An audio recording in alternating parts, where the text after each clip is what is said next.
Okay, so welcome to the latest in the series of Louis Latour Agency's Wednesday webinars.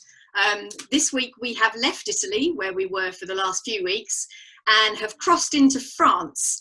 And we're going to spend some time this afternoon in Chablis with Paul Espitalié, who joined Simonnet-Febvre just a little over 12 months ago. Simonnet-Febvre was established in 1840. One of its early specialisms was the production of sparkling Chablis, which we now know today as Crémant de Bourgogne. And indeed, it was the sparkling Chablis that Louis Latour used to celebrate the purchase of their winery, their snazzy winery in the 1880s at Courton-Grasset. And so it seems rather fitting that we've come full circle, and Simonnet-Febvre became part of the Louis Latour portfolio, the stable, in 2003. And the house now is run by Paul. So, Paul, good afternoon and welcome to our Wednesday webinar. It's lovely to see you. Hello.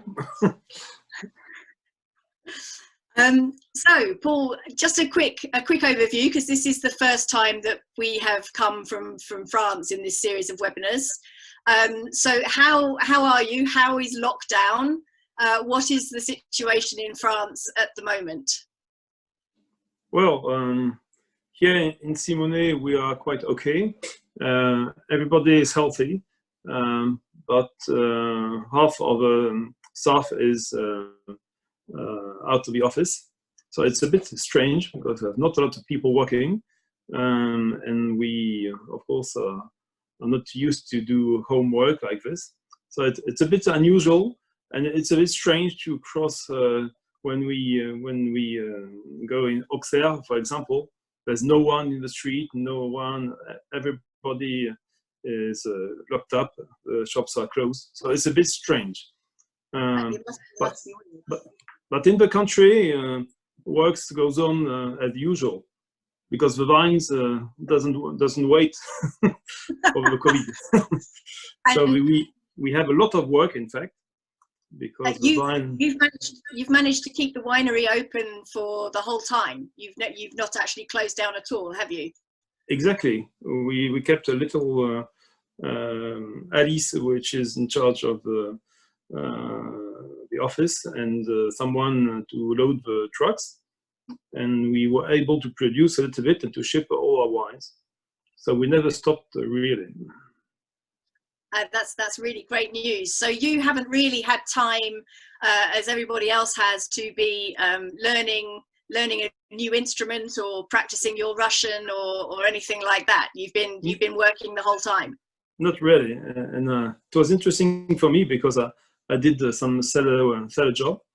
I topped the barrels because a cellar worker was at home.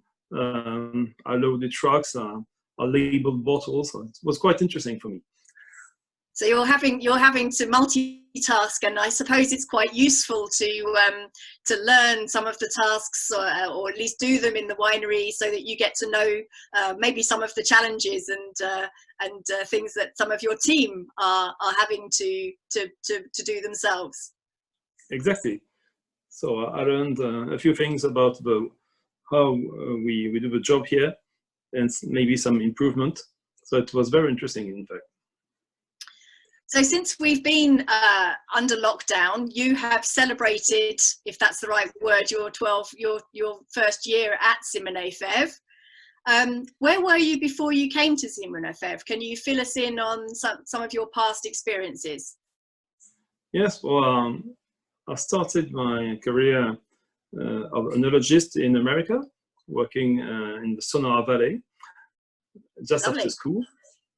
And then I went back to France to work at the beginning in the Gaillac region, in the southwest of France, where I stayed 10 years doing a lot of different wines, funny wines, sparkling, white wines, red wines, sweet wines, a lot of things.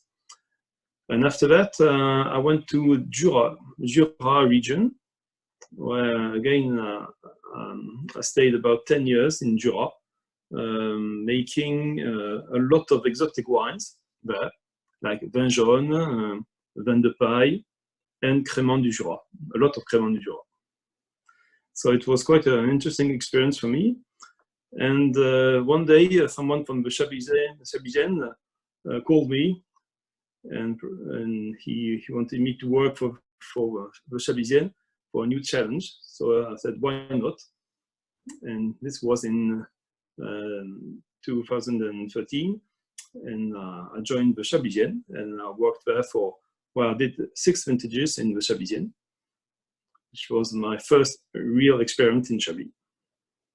So what was it about the job at Simonnet-Febvre that particularly attracted you? If you were making sparkling wines in the Jura, was it the opportunity to get back to making some sparkling, or was there something else that attracted you to the role?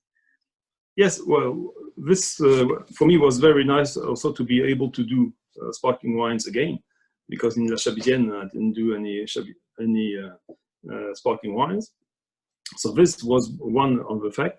But what was really interesting for me is that here in Simonnet-Febvre, I'm in charge of a bit everything, from the vines to the sales. So I can have a very different kind of experiences because we have a little domain. We also have winemaking here, bottling, and also in charge of the sales. So for me, it was more interesting, in fact, because I was able to see a different aspect of a job of a real director of a winery, in fact. So even though you're part of the Louis Latour portfolio of houses, you're very much left to get on your own without you can direct everything on your own without too much interference. Exactly. In fact, Louis Latour really wants to be that the Simonnet-Febvre company is totally independent. So we of course work a lot with Louis Latour and Louis Latour agencies in England and in America, of course. But we're quite free to do new wines, to try new markets, and so we are quite free to develop by ourselves, which is very interesting for me. And so when you arrived at Simonnet a year ago, you obviously took stock of what was there and tasted through the wines and so on. So what have been the things that you have worked on over the last 12 months? What have been the new projects that you've started?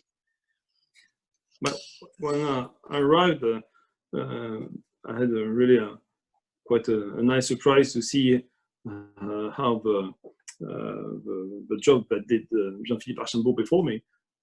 Because when he started up in 2003, Simonnet-Febvre, it was a very little winery in an old building in Chablis. And in more than 10 years' time, he changed it. He changed a lot of things. So we are here in a very well-equipped winery. So we have everything to do good wines. And what I'm going to do is to develop some new wines, new products. One of the range that is very important for me is the organic wines. So I started a new range of organic wines with the 18 vintage, making a Petit Chablis, Chablis Premier Cru Montmain, and Chablis Premier Cru Fourchaume. So a real range of products. And for me, organic wines in Chablis is quite little, but for me, it's interesting to develop the organic wines here. And so these organic wines, are they sourced from your own vineyards at Simonnet-Febvre? Are there many people growing organically in Chablis? Well, not yet, because our own vineyard is not organic today, and it will need a few years to be organic. So this is one of the goals I have. But today we source our organic wines, buying grapes from organic producers in Chablis. But I really want to in a few years' time to be able to produce organic wines from our own vines. And you're seeing a lot of interest in organics. This is something that obviously globally there's an interest in sustainability and organics. So it seems timely that you make this move now. Yes, and in fact, one of the reasons we are able to do organic wines today is that there's a little change of the climate, and it's becoming warmer and drier in Chablis. So that makes the organic culture more easy, in fact. Because when you have a very cold and humid climate, it's a bit complicated. Yes. So yeah, I see. It's easier to keep the grapes healthier with climate change. So it's actually a positive thing that climate change is giving to the area. A little bit, yes.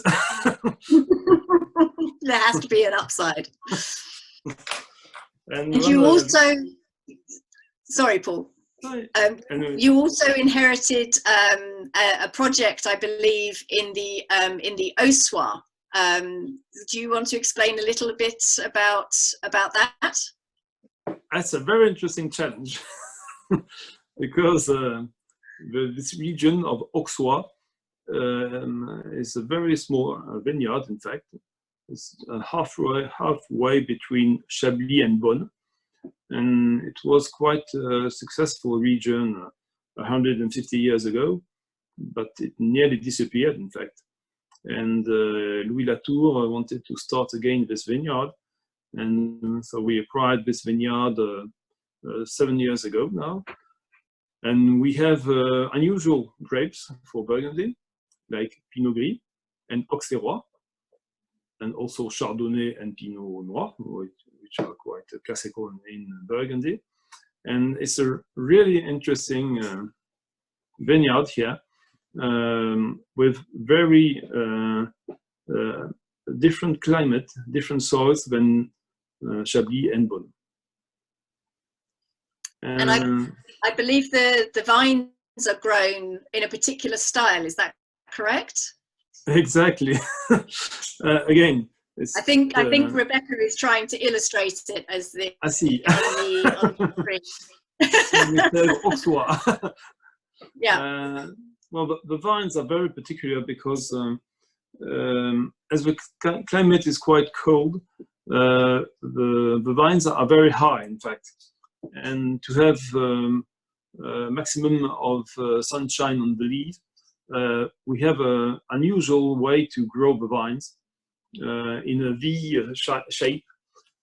So there is a double row of leaves for each plant. In France, we call this lyre. Yeah, the same word in English, really, the lyre. Yeah. So yes, yeah, the lyre training. Yeah, it's quite unusual to look at. And so you've introduced, or you've had these wines. So obviously this has been something new for you. So working as part of, obviously you're used with working with the Jura to working with something that's a little unusual. Yes.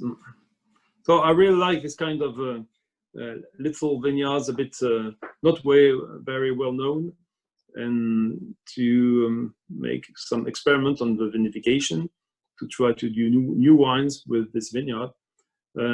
So we are working hard to produce again quite exotic products from Vin de l'Ossois, and we are making a liqueur there. It's a blend of grape juice and brandy, aged in wood.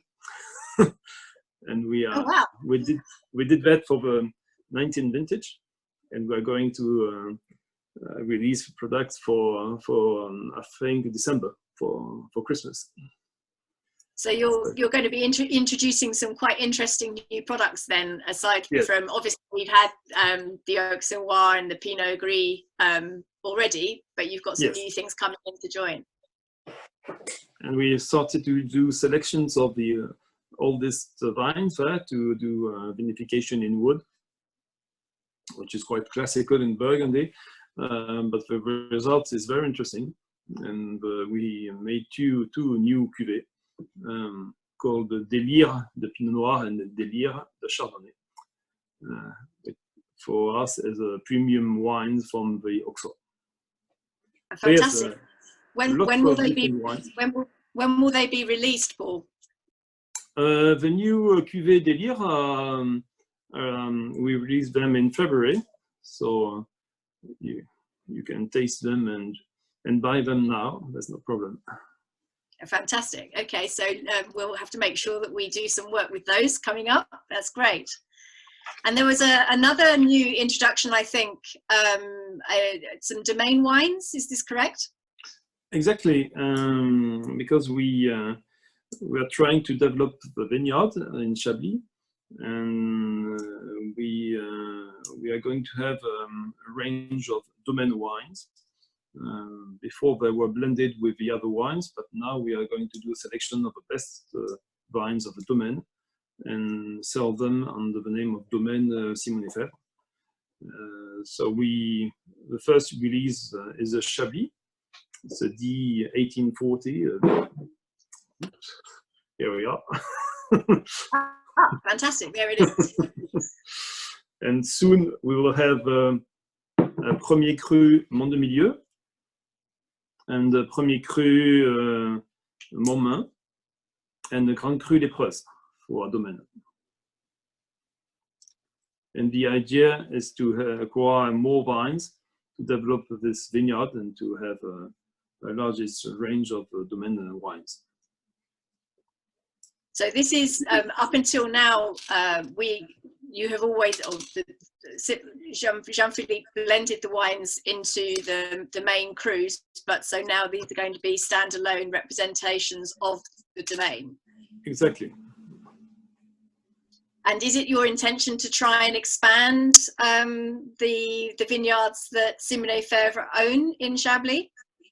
Yes. Well, it's one of my goals again to have more vines, and so we are for the next vintage we will have more Montmain, which is a Chablis Premier Cru, and we have a little bit more of Preuze also. So we will expand a little bit our vineyard for the next vintage. But it must be quite difficult to purchase. I'm sure that vines don't come up for sale in Chablis terribly often. It's very difficult because everybody wants to buy a little plot of vine. So sure. It is a bit difficult for us, well, it's a long-term project, but we must be patient and be aware of what's going on in Chablis to be able to buy new vines. Excellent. Excellent. And style-wise with the wines, are you happy with what you found, or are you making some changes to introduce your own signature to the wines? Well, globally, there is a very good range of wines in Simonnet-Febvre, but my idea of some wines is a little bit different. And what I really want to do is to give a very distinctive style, especially for the Chablis Premier Cru, between the left bank vineyards and the right bank vineyards. Because for me, on the left bank, we have a very interesting potential to do mineral wines. And so I want to keep this typical mineral freshness style of wines. But for the right banks, I will do more and more vinification with barrels to give more complexity. And I think you can have a very good blend with the wood and the wines of the Chablis Premier Cru of the right bank. Where it will give more complexity, more roundness, and a better balance. So, because traditionally, before the wines have not seen any oak at all, apart from, I think, Le Clos, is that right? Exactly. Exactly. Up to now, there was only a few Grand Cru with the wood, and all the other wines were fermented and aged in tanks, in steel tanks. But for me, okay. I really think there's an interesting potential on the right bank wines, and we'll be more open, we'll have more complexity, and we'll keep longer with this side of the aging. So it's nice for you to be able to experiment. And just to be clear, this is from the most recent vintage, the 2019, because the 2018 was already made when you arrived. Is that right? Exactly. Yeah. Yeah. Okay. And so you've been obviously extremely busy over the last 12 months, and made some changes already. You've been in Chablis for quite some time now, 6 or 7 years, I think you said. So how is life in Chablis these days? You know, you mentioned that there's some climate change. Has the year, you know, there's some climate challenges that you have quite regularly. They're well publicised in Chablis. How has the year begun? How are things there? But first of all, the frost, because each year we are, of course, a bit afraid by the spring frost. So this year we were quite lucky. We had quite a lot of frost early April, but the buds were very small and they didn't have any effect on the vine. So I think we can say now that we are clear with spring frost. Hope so. So this is quite a good news for us, because each year it's a very complicated period at the end of April, early May, because usually there's some frost. So we had a very, very warm weather for the past 5-6 weeks. So the vine are very early, in fact. We are in advance compared to last year. So we will have a very early vintage this year with no frost and quite a lot of grapes now we can see on the vines. So we hope to have quite a good vintage. Well, that would be nice, because after the last few years, there's been a lot of challenges. So having I'm going to say this carefully, but normal vintage would be quite comforting for you. Exactly, because for the 19 vintage, we had quite a little crop, in fact. It was -30, -40% compared to average vintage. So yes, it will be very nice for us. The only little problem will be is that we have quite a lot of wines to sell today, because the sales globally for the Chablis in France is very complicated, because the market is completely off. There's nobody's buying wine today. Even in supermarkets, the sales are quite low. So the French market is quite complicated globally for Chablis, and for the exportation is limited to a few countries. So for us, it's not that easy, because even if we will have a good crop this year, there's quite a lot of wine still on sale for sale from the 18 and 19 vintage. Well, let's hope that we can help you with that, and let's hope that the situation passes globally fairly quickly and we can all return to normal. Yes, exactly. I guess it's some comfort to know that everybody is in the same boat. Yes. So we're getting on towards the end of your working day. And what we've done each week with these webinars is to ask what you are planning this evening to have a little glass of, and you may even, I think, have a little glass already on the go. Yeah. And to describe what you have chosen and why, and perhaps give us a little bit. This is always the point where we all get terribly thirsty. Yes. Okay. It also gives a chance, Paul, before we carry on too far, is that if anybody has any questions they want to ask, please wave or pop them in chat, and we'll come to you once we finish talking about and being waved at by a couple of people. Mm. We'll come to Paul. So Paul, what is your wine of choice this evening, and then we'll come to questions after that. So the wine that I wanted to talk about is our first domaine cuvée, Chablis. So it's 18 vintage.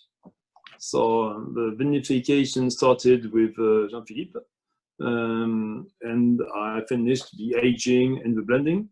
And I also did a little bit of aging in wood, but only for about 20% of the wine. So this Chablis comes from vines which is very close to the Monte de Tonnerre. So it's a right bank Chablis, and for me it's a very interesting wine because compared to the average or standard Chablis, there's a bit more complexity, more length, and again, for me, aging this wine a little bit in wood gave a little bit more complexity, and this one will be very nice with a dish that I'm preparing for tonight called jambon à la chablisienne. It's ham with Chablis sauce, which is a very classical recipe of Chablis. And you're cooking that one yourself? Yes. I'm I very like cooking. Usually I do quite a lot of cooking when I have time. And in Jura, I made a lot of recipe with vin jaune and mushrooms and mori. But now that I'm in Burgundy, I'm working on Burgundy recipes. And jambon à la chablisienne is a very easy recipe, in fact, to do. It's white wine, tomato sauce, tarragon, and a little bit of spice, a lot of cream, and it's very good. And I think just as we make a very nice segue, we'll also be sharing that recipe on Instagram, on Louis Latour Agency's Instagram tomorrow. Just so it's not just thrown together, you know, this stuff. Yeah. So whilst you've been talking, Paul, I think we'll go to Peter first, and then I think Rosemary has a question as well. So Peter, do you want to fire away? Hi, Paul. Hope you're well. I just had a question regarding the excess wines. Are you changing the way that you are harvesting or you're producing the 2020 vintage to compensate for the fact that there are a lot of wines still to sell? I think we want to really change our way of working for the 2020 vintage. It's for us important to have a good crop for the 2020 vintage, and it's a challenge to be able to sell quite a lot of wines for the end of the year. But I think that if everybody goes back to work and the restaurants open again, I think we could still do quite a nice year for the end of the year. Is there any indication when the restaurants will open in France? Well, I think they will open around mid-June. Okay. Because all the big chefs in France are very anxious to open soon. Of course. Okay, thank you. Yes, you're welcome. We'll go to Rosemary next, and then to Sumi, if that's okay. Me? Yep, we can hear you. Right. I actually have two questions. The first one, I was wondering how many vineyards Simonnet-Febvre actually own, how many hectares? And you say you want to increase your vineyard holdings. I wondered whether it's easier to rent vineyards rather than buy them, knowing how reluctant Chablisiens are to sell their vineyards. Then I also wanted to ask you what you're doing about, have you got any projects for the other vineyards and the wine areas of the Yonne, you know, so anything in Irancy, Chitry, etc. So 2 questions. Okay. Yes. So the global surface of the Maison Simonnet-Febvre vineyards is today 19 hectares. So we, of course, try to have more vines. And what is a bit the story of Simonnet-Febvre is a bit original, because we had a lot of vines at the beginning, but we hired these vines to other viticulture in Chablis, and we are so at the beginning. So now we are having more and more vines because we are taking back these vines. All right. But we also want to buy, of course, new vineyards or high vineyards. Of course, it's much more easier to hire vineyards than to buy vineyards for the small scale. But if you want to, the only opportunity we'll have to buy vines is to buy a big domain. Are there any for sale? Not today. There might be later. Sometimes you never know. Yeah. And we are very interested by the other vineyards around Chablis. We are one of the main operators for Irancy, but there we haven't got any vines there. We buy grapes from several producers in Irancy, and we are one of the first, in fact, winemaker for Irancy today. So we produce a lot of Irancy, and this is one of the goal I have too, is to have more Irancy and to do separate vinifications of different terroirs of Irancy, which is a very interesting vineyard for red wines. And we are working on the possibility to have a Premier Cru in Irancy. All right. So this, again, it's not tomorrow, but in about 10 years' time, perhaps, we will have appellation Premier Cru for some terroir in Irancy. So the INAO is sort of agreeable to that idea, is it? Knowing it moves rather slowly. Slowly, but they say, well, why not? So yes, why not? We are doing a program to show that it's interesting to separate some terroirs, and there are really very interesting terroirs in Irancy. Les Palottes, Paradis, Côte de Moutier, Beaupétiaux. And again, the change with the weather makes that the Pinot Noir gets riper here in Yonne. 20 or 30 years ago, the Pinot Noir were quite light or a bit tannic. Now we have much more fruit, much more roundness, and quite smooth tannin on Irancy. So again, there's a little evolution with the weather and a little change in the style of the wines. Yes, I feel Irancy's really benefited from the climate change. Yes. Really. Yes. Quite significantly so. Yeah. Yeah.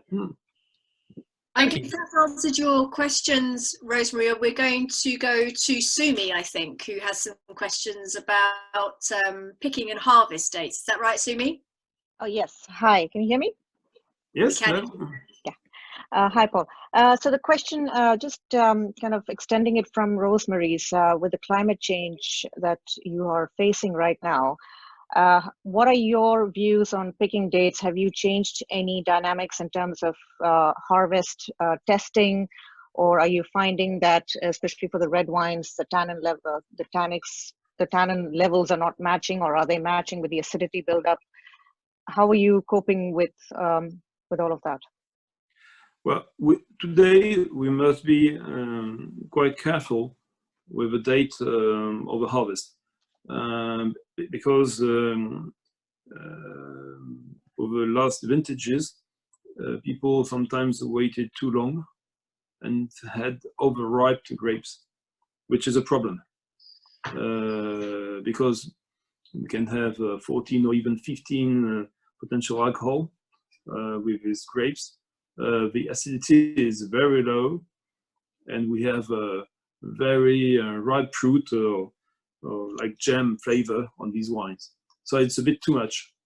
the goal is not to make Syrah in Irancy, but to keep the fruit of the Pinot Noir. So a few years ago, it was difficult to have ripe grapes. Today, the challenge is not to have too ripe grapes. So we taste the grapes. We must be very careful tasting the grapes the days and the weeks before harvesting to find the best balance between the tannin, the alcohol content, and the acidity. Okay. And is there any, are you looking at potentially any acidification at some point of time, or are you at a safe place for now? Up to now, no. No, but again, the pH is getting higher every year. And we must, of course, be a bit careful with this, because if the acidity is too low, then the color is not very stable. Maybe we can have bad taste, like Brettanomyces and things like that. So it's problems that were in the vineyards of the south of France 20 years ago, 10 years ago. We can have them now here. If that answers your question, Sumi, we'll go to Maggie, I think, if we're done there. So Maggie, can we open her mic? Yep, Maggie, you're free to go. Hi. So with summer coming, I have sparkling wine on my mind, and I'm curious to know whether there are any significant differences in making Crémant de Bourgogne versus Crémant de Jura. Yes, well, even if the grapes are globally the same, because Crémant du Jura is mainly with Chardonnay and Pinot Noir for the Rosé, the terroir is quite different. Here in Burgundy, especially for Simonnet-Febvre, we pick our grapes for Crémant really at the north of Burgundy. So the style is not very far from the Champagne, because we are very close to the Aube department.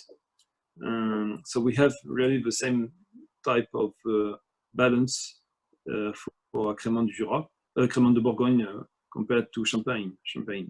So it's with a lot of freshness, and of course the terroir, which is a bit different from Jura, with more limestone in Burgundy than in Jura. Thank you. Does that answer your question, Maggie? I was also curious to know if that means you have to treat handle the grapes differently. Does the difference in terroir mean you have to do something different to the grapes, pick them at a different time, manage them differently during vinification? Not really, no, because the process of vinification is quite the same. It's hand-picked. We must be very careful how to press the grape, and the vinification is the same. It's only the difference of terroir that will give a different taste to the wine. Thank you. Right. And I think we will go to Annie, and then I think we're about done, unless anyone else has any other questions that they wish to ask after Annie. Hey, Paul. Hi. I just had a quick question about wine style, and I think you've touched on this sort of throughout, and I guess that things like climate change is going to also have an impact on the wine styles that you're producing. But I don't know if you have anything further to say about that, and also what would be your sort of mark, I guess your sort of stamp on, wines in 10 years' time? What do you think that, we'll all remember Paul for introducing to the wines? Well,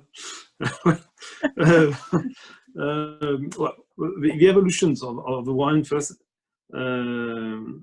Of course, the very classic style of Chablis, with a very dry style, quite a high acidity. I think this style will change a little bit. Again, we have a chance in Chablis to have a very special terroir, Kimmeridien terroir, that gives a kind of saltiness to the wine. So this is for us a real chance, because even with very ripe vintages, we still have this freshness and this saltiness with the terroir of Chablis. So we experienced that for vintages like 2003. 2003, it was a very, very hot climate. We picked the grapes around the 20th of August, and it was very ripe with low acidity.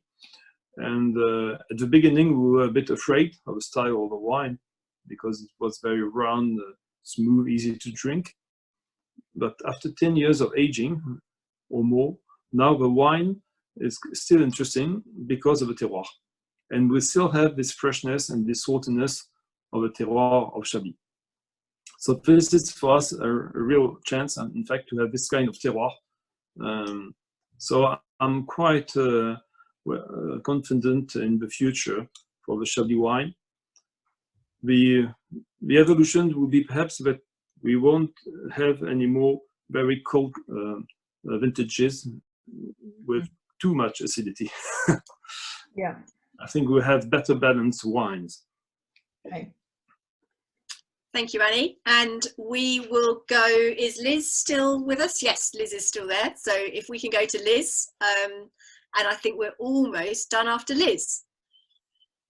Thank you. I don't want to bring a sort of down unhappy note to this, but as well as the advantages of climate change, there are a number of downsides. Are you seeing in Chablis the sort of effects that are seen in England, for example, from storms, more hail, strong winds? Yes, this is another aspect of the weather changing. We had, of course, positive effect of the climate with more sun, more brightness, but on the other hand, we had incredible bad storms, and we lost a lot of the crop in 2016 with hail, and a little bit in 15 vintage too. So again, this kind of storms are new for us too, and it is a problem. We have much more wind also. So yes, we have more rain sometimes and more drought. So of course, it's the climate is changing and it's getting a bit crazy. Last year for summer, we had 2 or 3 days of water, so it was very, very dry. And this year, for example, since we had since early March, we had nearly no rain for more than 6 weeks with no rain, which is very unusual for spring in Burgundy. And following on briefly from that, are you taking any specific measures against hail, for example? With these new technological advances? Yes, in fact, there was techniques that were forgotten that were used in the 70s, because in the 70s they had a lot of very bad storms, and they did a system of rockets that were to burst the clouds, in fact. So it's little rockets where you fly, and it will add our silver. I don't know the exact word in English. That's iodure d'argent. So it's a chemical component that when you put it in the clouds, it will help to do rain rather than hail. So this is a system that was stopped a few years ago, 10 years ago, and that is used again now.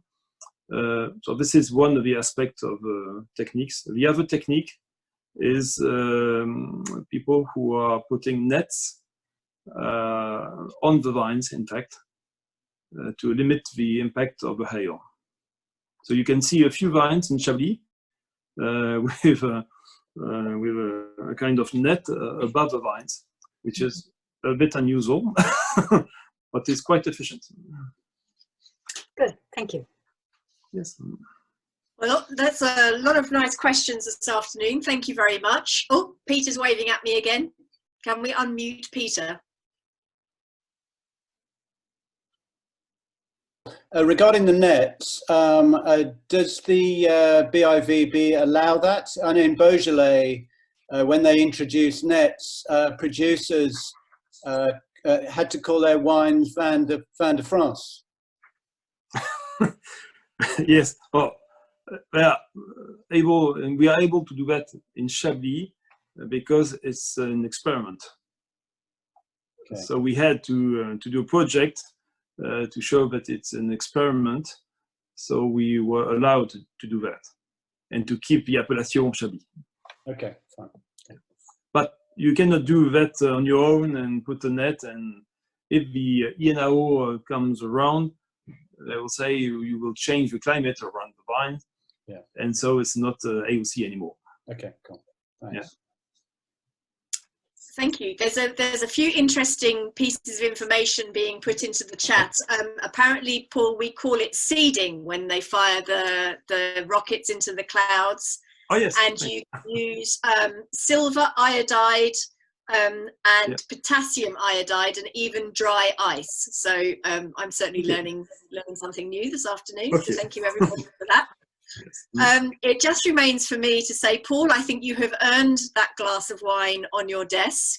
Yes. And your jambon à la chablisienne that you will enjoy tonight. Thank you so very much for your time this afternoon. Okay. That's welcome. And thank you everybody for logging on and joining in and asking such interesting questions this afternoon as well.